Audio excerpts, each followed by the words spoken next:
नमस्कार। टुडे हिमाचल में आपका बहुत बहुत स्वागत है। मैं हूं आपके साथ भावना रेनॉल्ड और चलिए देखते हैं शाम की बड़ी खबरों को फटाफट।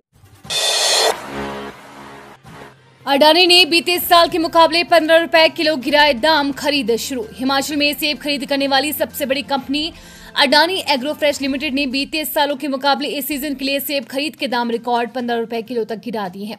साल 2023 में कंपनी ने सेब खरीद के दाम 95 रुपए किलो घोषित किए थे, लेकिन इस बार टॉप क्वालिटी सेब महज 80 रुपए किलो खरीदा जा रहा है। कंपनी की मनमानी से प्रदेश के बागवानों में रोष है।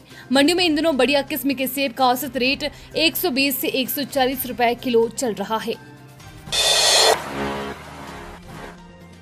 अवैध लेन देन में 400 बैंक खाते फ्रीज, शातिर कमीशन का देते थे लालच, जांच के दायरे में आए खाता धारक। हिमाचल के करीब 400 खातों में देश के विभिन्न राज्यों से करोड़ रुपए की ठगी का पैसा आया है। फिलहाल खातों को पुलिस ने फ्रीज करवा दिया है। खाते घर बैठे पैसे कमाने का लालच देकर शातिरों ने लोगों से खुलवाए हैं। शातिर पुलिस से बचने के लिए अवैध लेन देन के लिए खातों को इस्तेमाल कर रहे थे। कई मामलों में खाता धारक भी ठगी का शिकार हुए हैं। खाता खुलवाने के लिए 10,000 रुपए तक कमीशन भी कई लोगों को दी गई है।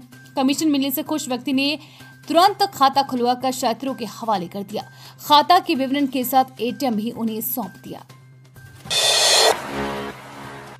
शानन जल विद्युत परियोजना के लिए सुप्रीम कोर्ट का रुख करेगी हिमाचल सरकार, जाने पूरा मामला। मुख्यमंत्री सुखविंदर सिंह सुक्खू ने शनिवार को ऊर्जा विभाग के अधिकारियों के साथ हुई बैठक की अध्यक्षता करते हुए प्रदेश के लोगों को अधिकतम लाभ पहुंचाने के लिए हिमाचल प्रदेश के उचित दावों को न्यायालय में पेश करने की आवश्यकता पर बल दिया।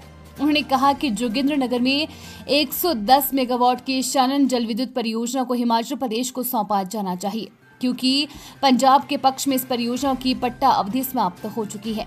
उन्होंने कहा कि राज्य सरकार इस संबंध में सर्वोच्च न्यायालय का रुख करेगी। सर्वोच्च न्यायालय को पंजाब सरकार को ये परियोजना हिमाचल को सौंपे जाने के लिए दिशा निर्देश देने का आग्रह किया जाएगा।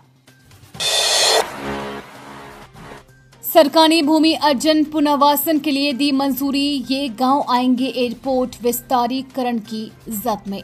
गगर एयरपोर्ट के विस्तारीकरण को लेकर भूमि अर्जन पुनर्वासन और पुनर्व्यवस्थापन में उचित प्रतिकार और पारदर्शिता अधिकार अधिनियम 2013 की धारा 21(1) को प्रदेश सरकार ने मंजूरी प्रदान कर दी है। अधिनियम की धारा 11 और धारा 19 की प्रक्रिया बीते माह पूरी हो चुकी है। अब धारा 21(1) के तहत गग्गल एयरपोर्ट के विस्तार की जद में आने वाली भूमि के मालिकों को नोटिस जारी होंगे। भूमि अधिग्रहण की प्रक्रिया में ये आखिरी नोटिस होगा। अब 9 सितंबर से नोटिस जारी करने की प्रक्रिया शुरू होगी। पेंशनरों की चेतावनी, अगर 15 तक पेंशन नहीं मिली तो करेंगे प्रदेश व्यापी आंदोलन। Himachal Pradesh pensioners welfare association block Nagrota बंगवा की बैठक ब्लॉक प्रधान जग्गूराम चौधरी की अध्यक्षता में हरिकर्ण महादेव मंदिर रजियाणा 53 मील में हुई। बैठक में पेंशनरों की समस्याओं पर चर्चा की गई तथा निर्णय लिया गया कि प्रदेश सरकार यदि पेंशनरों को 15 सितंबर तक पेंशन का भुगतान नहीं करती है तो पेंशनर्स प्रदेश व्यापी आंदोलन छेड़ देंगे। बैठक में एसोसिएशन के जिला अध्यक्ष सुरेश ठाकुर के नेतृत्व में 9 सितंबर को जिला मुख्यालय धर्मशाला में रखे गए धरना प्रदर्शन व पेंशनरों की मांगों को लेकर जिलाधीश के माध्यम से प्रदेश सरकार को ज्ञापन का समर्थन किया। बैठक में ईश्वर धीमान, निर्मल धीमान, बलराम जगतराम, स्वरूप लाल, सतीश धीमान, संतोष कुमार व मोहन सिंह इत्यादि ने भी अपने विचार रखे।